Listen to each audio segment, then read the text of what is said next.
Assalamualaikum warahmatullahi wabarakatuh. Selamat pagi, anak-anakku kelas 9 yang saat ini belajar di rumah ya, PJJ. Tetap semangat, nggak masalah, karena mungkin dengan adanya PJJ ini kalian bisa lebih mantap dalam pembelajaran dan lebih terhindar dari paparan virus.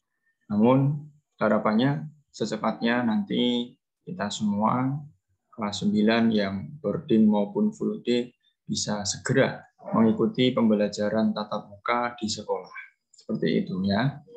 Oke, pada pertemuan kali ini kita akan belajar lanjut ke materi berikutnya, yaitu fungsi kuadrat. Nah, fungsi kuadrat ini merupakan lanjutan, tindak lanjut dari persamaan kuadrat, gitu ya. Nah, bedanya apa fungsi kuadrat dengan persamaan kuadrat? Nah, kalau fungsi kuadrat itu kita pakai menggunakan simbol fx, gitu ya. Namun untuk unsur yang lain nanti kita masih tetap sama, yaitu persamaannya masih sama dengan x pangkat 2, kemudian variabel x pangkat 1, dan ada konstanta. Nah, ini nanti ada breakdown mengenai bagian-bagian bab yang akan kita bahas.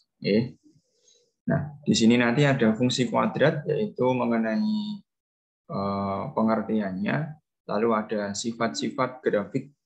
Jadi nanti fungsi kuadrat itu akan membuat grafik ya, maka disiapkan untuk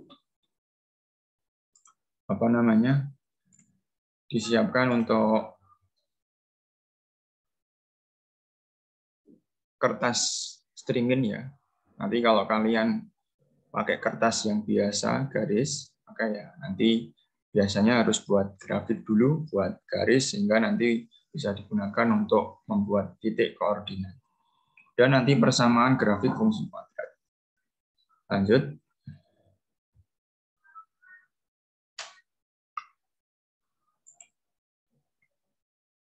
Oke.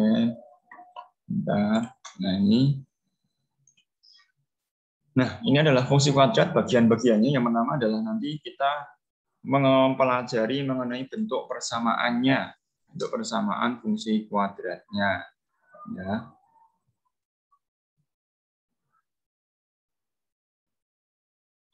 Kemudian nanti kita membuat grafik fungsi kuadrat, lalu menentukan titik balik grafik fungsi kuadrat, dan yang terakhir adalah menggambar sketsa grafik fungsi kuadratnya. Nah, fungsi kuadrat seperti yang sudah saya sampaikan tadi, bahwa untuk fungsi kuadrat ini hampir sama dengan persamaan kuadrat. Nah, ini ya, bentuk persamaan fungsi kuadrat dalam X nanti kita simbolkan dengan fx, gitu ya. Fx itu nanti rumusnya ax kuadrat plus bx plus c, dengan a, b, dan c bilangan real, dan a harus tidak boleh sama dengan 0. Jadi a-nya harus berupa bilangan yang di situ tidak boleh 0, bisa 1, 2, 3, min 1, min 2, min 3, dan seterusnya. Tetapi tidak boleh 0. Kalau 10 itu boleh, 20 boleh, yang mesti nggak boleh 0-nya sendirian. Nah, X disebut variabel. Ya, variabel itu huruf. Nah, kita menggunakan huruf X atau sebagai variabelnya. Nah, A disebut koefisien. Koefisien itu adalah angka. Nanti A ini adalah angka yang menempel pada huruf X berpangkat 2. B disebut koefisien X. Nah, B itu nanti angka yang menempel pada huruf X saja. Dan C karena tidak ada hurufnya, maka dia disebut sebagai konstanta. Seperti itu. Oke, bisa dipahami ya. Nah, nanti di fungsi kuadrat bisa kita tulis ya. Jadi fungsi kuadrat itu bisa berupa fx nah gini, sama dengan misalkan 2x pangkat 2 Ini pangkatnya kita pakai ini ya, simbol. Karena ini tidak ada fungsi untuk membuat pangkat. 2x pangkat 2 ditambah misalkan 3x dikurangi 5. Seperti itu. Nah, ini merupakan bentuk dari fungsi kuadrat. Ada lagi bentuk fungsi kuadrat yang seperti ini. Simbolnya tidak fx, tetapi y juga ada. Y sama dengan x pangkat 2 dikurangi 5x ditambah 6 misalkan. Ini juga boleh seperti itu. Ya. Terus kira-kira kalian sudah paham belum mengenai bentuk fungsi kuadrat itu? Jadi syaratnya adalah dia memiliki simbol fx, ya.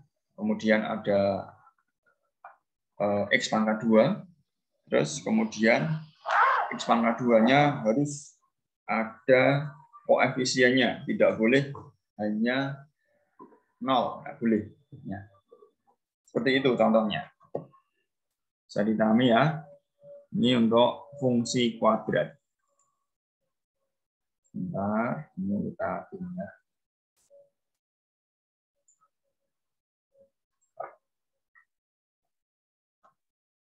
Nah, nanti coba kalian buka halaman 79, buku paket ya.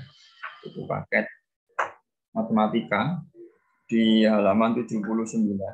Kira-kira yang nomor 1 itu, latihan 8 nomor 1.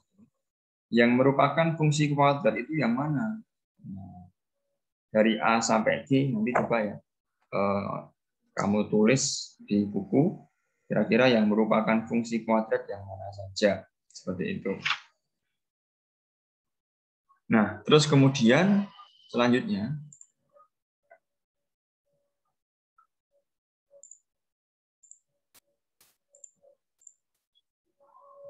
nah ini, perhatikan persamaan fungsi kuadrat berikut. Nah, ini merupakan fungsi kuadrat.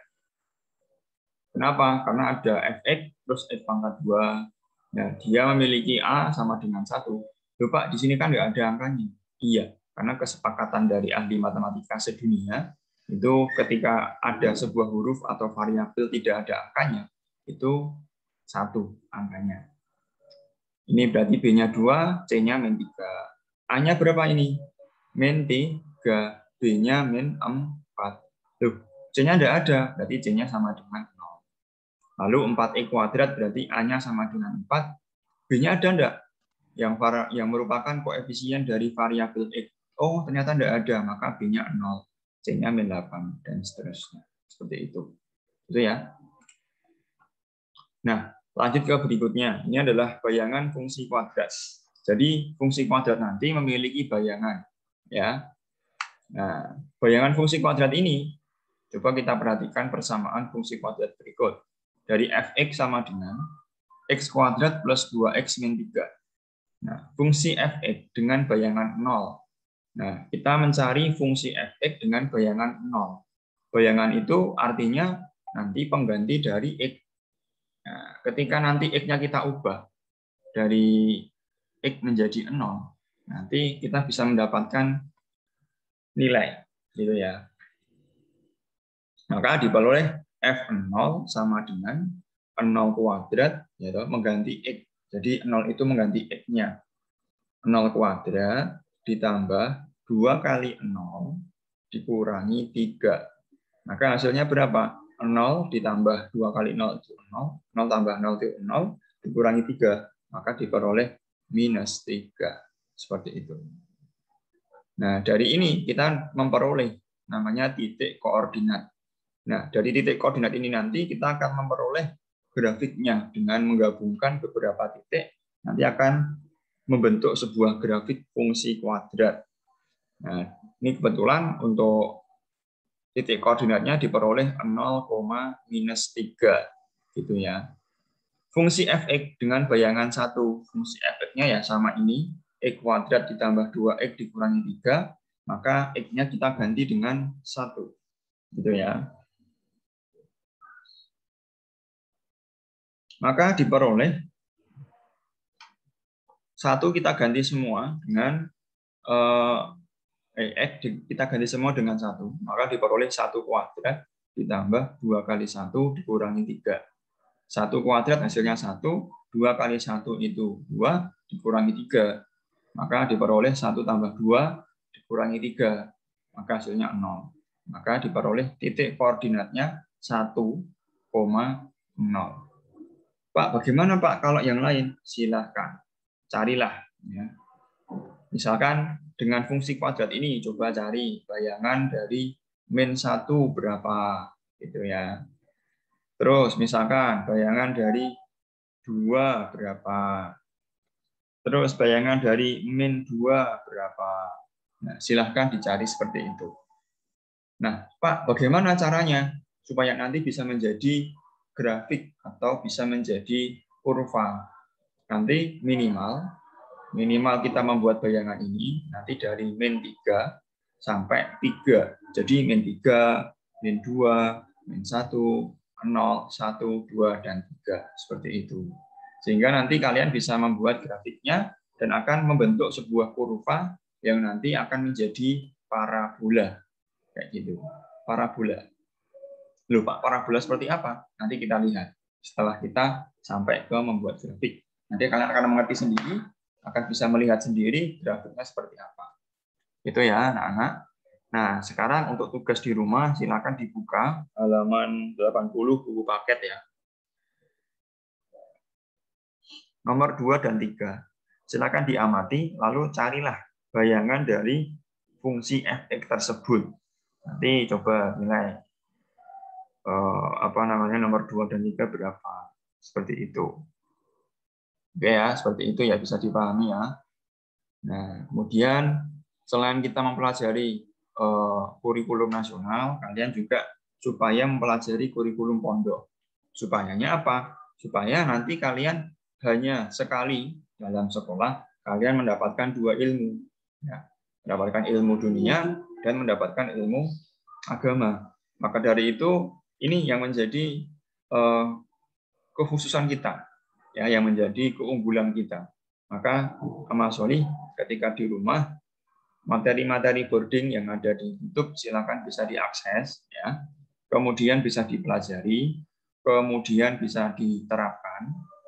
Maksudnya juga ditulis maknanya, keterangannya, sehingga nanti kalian juga bisa mengerti, bisa memahami materi-materi yang menjadi warisan dari Nabi Muhammad SAW. Ya, bahwa untuk kalian ketika mencari ilmu itu banyak sekali manfaatnya. Bisa sebagai referensi, bisa menjadi ilmu pengetahuan, dan di situ kalian juga bisa mengerti kisah-kisah zaman dahulu, hukum-hukum halal haram, hak batal, dan yang lain. Ya, Mas Soli, itu juga dipelajari meskipun di rumah belum masuk ke pondok atau belum masuk ke sekolah. Harapannya nanti kalian memiliki kepribadian yang unggul, ya toh, memiliki motivasi yang tinggi dalam mempelajari pembelajaran kurikulum nasional maupun kurikulum agama ataupun kurikulum pondok, seperti itu. Mas Oli, itu pesan saya, nasihat saya, dan jangan lupa selalu semangat dalam mempelajari ilmu-ilmu sehingga kalian bisa mendapatkan ilmu hikmah, bisa mendapatkan barokah dari tolabul ilmi tadi. Seperti itu ya. Itu cukup untuk hari ini. Silakan bisa dipelajari untuk materinya. Alhamdulillah, jazakumullahu khairan. Semoga Allah memberikan kemudahan dalam mencari ilmu, kelancaran dalam mencari ilmu, dan kebarokahan dalam mencari ilmu. Dan cukup sekian dari saya. Banyak kurang lebihnya saya mohon maaf yang sebesar-besarnya. Alhamdulillah, jazakumullahu khairan. Salam kepada orang tua kalian. Akhirul kalam. Wassalamualaikum warahmatullahi wabarakatuh.